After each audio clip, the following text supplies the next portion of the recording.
Test ক্রিকেটের টি-20 ঘরানা গম্ভীর রোহিতের ভারত আক্রমণাত্মক। আড়াই দিনের টেস্টেও চাপে বাংলাদেশ। ইনিংসের প্রথম দুটি বল দেখে খেললেন যশস্বী, তারপর অন্য খেলা দেখল ক্রিকেট বিশ্ব। গম্ভীরের কোচিংয়ে বদলে গিয়েছে রোহিত কোহলিদের টেস্ট ব্যাটিং। গোটাটাই টি-20 ক্রিকেটের আন্দাজ। সাকুল্যে আড়াই দিনের টেস্ট বাংলাদেশের বিরুদ্ধে, তাতেও জয়ের জন্য ঝাঁপালো ভারত। হ্যালো অ্যান্ড ওয়েলকাম গরিবের ক্রিকেট জ্ঞান ইউটিউব পেজে আরও একবার সকলকে স্বাগত জানাই। মার মার এবং মার, সাদা জার্সিতে টি-20 ক্রিকেট। ওভার প্রতি রান উঠল 8.22। রোহিত শর্মা, যশস্বী জয়সওয়াল, বিরাট কোহলি, লোকেশ রাহুলদের ব্যাটিং দেখে ভ্রম হতে আপনার বাধ্য। আইপিএলের রিটেনশন সংক্রান্ত সিদ্ধান্ত চূড়ান্ত হতেই ভারতীয় দলের ক্রিকেটাররা হাত খুলতে শুরু করলো। নিজেদের দলের কর্তাদের হয়তো বার্তা দিয়ে রাখলেন রোহিতেরা। কানপুরের 22 গজে ভারতীয়রা ব্যাট হাতে যে তাণ্ডব দেখালেন, তাতে হার মানতে বাধ্য ইংল্যান্ডের বাজ বল। ভারতীয় ক্রিকেটে রাহুল দ্রাবিড় জামানা শেষ। অতি ধ্রুপদী ব্যাটিং। গৌতম গম্ভীরের কোচিং বদলে দিয়েছে ব্যাটারদের গিয়ার। আরও সাহসী, আরও আগ্রাসী, আরও মেজাজি। প্রতিপক্ষ, পিচ, বোলারে সব নিয়ে কোনো ভাবনা নেই। বল দেখো, ব্যাট চালাও। গৌতী দর্শনে টেস্ট ক্রিকেটেও টি-20র গতি। বৃষ্টি আড়াই দিন নষ্ট করলেও 12 পয়েন্ট পাওয়ার সম্ভাবনা নষ্ট করা যাবে না। কানপুরের 22 গজে পড়ে প্রায় গড়িয়ে যাওয়া বলই রোহিত যশস্বীদের ব্যাটে লেগে উড়ে গেল মাঠের বাইরে। একবার নয়, দুবার নয়, বারবার। টেস্ট ক্রিকেটের ইতিহাসে দলগত দ্রুততম 50, 100, 150, 200, 250 রানের নজির তৈরি হলো ভারতের জন্য। বাংলাদেশের প্রথম ইনিংস 233 রানে শেষ হওয়ার পর টেস্ট ক্রিকেটের নতুন সংস্করণ নিয়ে মাঠে নামলেন ভারতীয়রা। ইনিংসের প্রথম দুটি বল শুধু দেখে খেললেন যশস্বী, তারপর অন্য খেলা দেখল গোটা ক্রিকেট বিশ্ব। যশস্বী পরপর 3টি 4 মারলেন হাসান মাহমুদকে।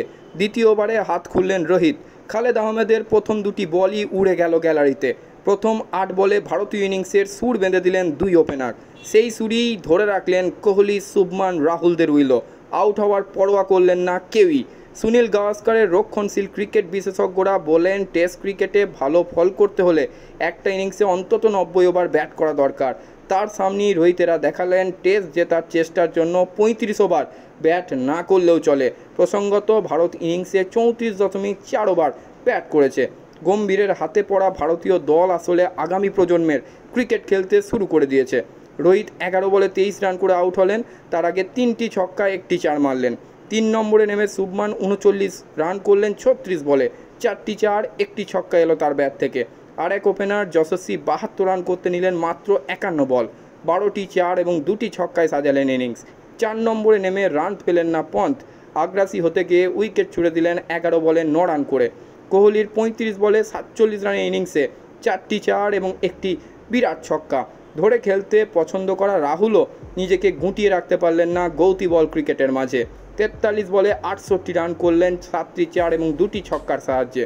টেস্ট ক্রিকেটই এমন ব্যাটিং। কি করবেন আইপিএলে? লখনৌ সুপার জায়ান্টের কর্ণধার সঞ্জীব গোয়েঙ্কা নিশ্চয়ই রিটেনশন তালিকায় তার নাম লিখতে ভুল করবেন না। 34.4 ওভারে 9 উইকেটে 285 রান তুলে প্রথম ইনিংস ডিক্লেয়ার করল রোহিত। সম্ভবত শেষ টেস্ট খেলতে নামা সাকিব আল হাসানকে ভরিয়ে দিল কানপুরের 22 গজ। 78 রানে 4 উইকেট নিলেন।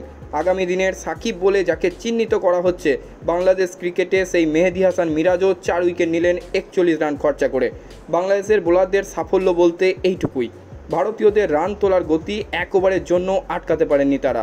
5 জন বোলারের কেউ একটাও মেডেন ওভার করতে পারেননি। বাংলাদেশের প্রথম ইনিংসেরও রান অবশ্য আগেই টপকে গিয়েছিল ভারত। মমিনুল হকের অপরাজিত 107 রানে ইনিংসের সুবাদে নাজমুল হোসেন শান্তরা করেন 233 রান। 74.2 ওভারে শেষ হয়ে যায় তাদের ইনিংস। সোমবার মমিনুল 22 গজের একদিক আগলে রাখলেও অন্য প্রান্তে ধারাবাহিকভাবে পড়ল বাংলাদেশের উইকেট। মেহেদীর 20 রানে ইনিংসে কিছুটা লড়াইয়ের চেষ্টা থাকলেও বাকিরা ভারতীয় বোলারদের সামলাতেই পারলেন না।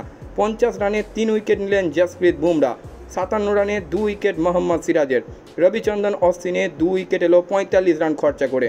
আকাশদীপ 2 উইকেট পেলেন 43 রানে, আর রবীন্দ্র জাদেজার 28 রানে 1 উইকেট।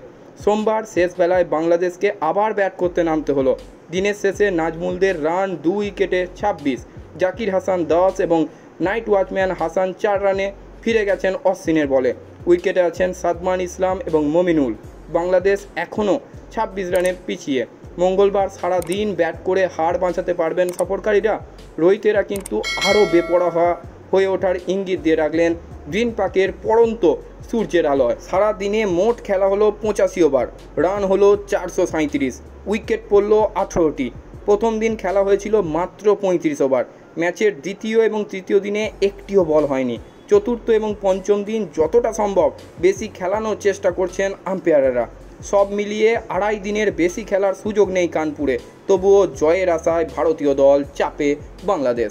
আজকের মতো ভিডিও এই পর্যন্তই। সকলে খুব ভালো থাকুন, সুস্থ থাকুন এবং আমার ইউটিউব চ্যানেলটিকে সাবস্ক্রাইব করে আমার পাশে থাকুন।